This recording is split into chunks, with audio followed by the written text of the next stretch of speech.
2005 Honda Civic. This is the 1.7 liter. I'm gonna do the radiator today.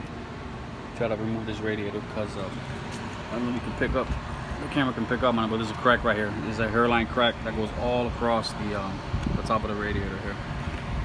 So I'm gonna replace the hoses too. So I think I have to remove, or at least drop part of the front bumper down. We'll see as we go along. First things first, you want to get this this latch off here. There's 3 bolts holding it in. There's 10mm. Got 2 right there and 1 over here. Get that off to the side. Then you want to get this part of the grill off. Pop it off from under here. I'm going to use something like this here. And then you got these 3 little clips here. There's 4 of them actually. 2 here and then the other 2 right there. Get those popped off. Then this whole grill will come off. The grill is off. I'm gonna disconnect the batteries. Connect these 2 posts right there. It just makes it easier for you. Alright, so batteries out. You just put, it's a 10mm. Once you get the battery out, you can slide this back in. And try to keep everything together in one bucket. The bolts, the clips, the tools you're using. That way you don't get everything confused. And then this positive lead, I just tied it off to this cable up here just to get it out the way. All right, next thing I'm gonna remove is this condenser right here. You get this bolt right here and this gut right here. That way it slides forward. Then obviously you get this bolt off of the radiator. But I still haven't drained the radiator yet. The coolant here. You can see the coolant coming out. Yeah, it's just about done already. So now you want to continue to take the bolts off. This bolt right here for the reservoir. Most of these bolts are all 10mm, so you gotta worry about that. And then the fans right here. This bolt for the fan. This one here, here, and here. Alright, so it's critical that you pay attention to the bolts that hold the fan on, because they're a lot shorter than the bolts that hold up the radiator. So I'm going to mark one of them and just with a tape and just mark fan, and I'll match up the bolts afterwards. Right, so now you got to loosen up these coolant lines. This one on the left here, and this one on the right here. Alright, so you got to maneuver this a little bit. You got to play with it a little bit and get it out. There's some oak. There it is. You gotta somehow manipulate these, move these fans around, up, and then push back.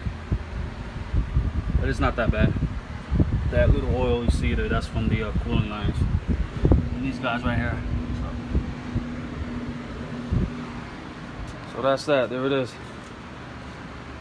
Now to put the new one back in. So the new radiator's in.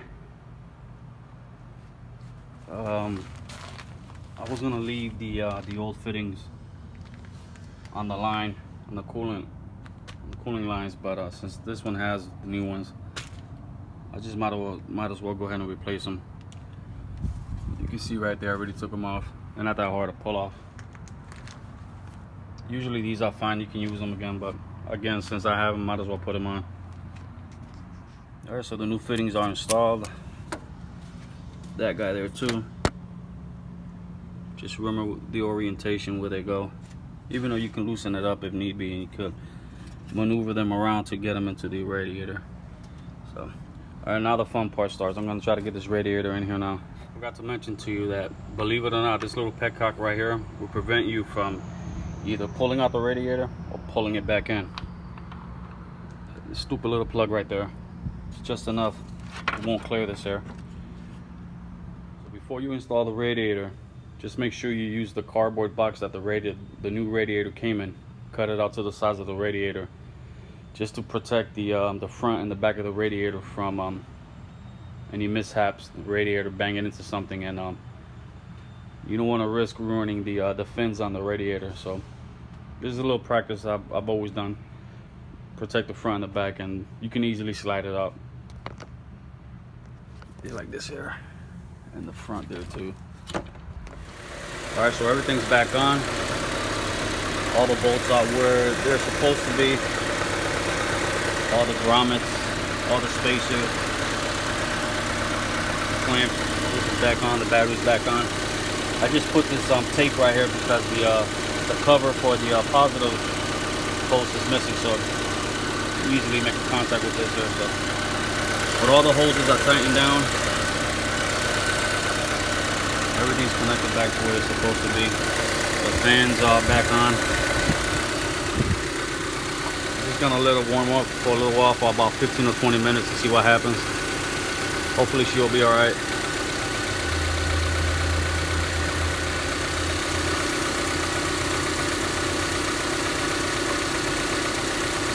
Should be all right. All right, so the car's been running for well over a half hour, maybe more like 45 minutes or so. And there's no overheating. No hoses leaking. The fans are running fine. Temperature sensor is working. The temperature is normal. Actually, it's running a little cooler now. AC's on full blast, no overheating. So I think it came out pretty good. I'm content with the way she came out. So again, this is a 2005 Honda Civic.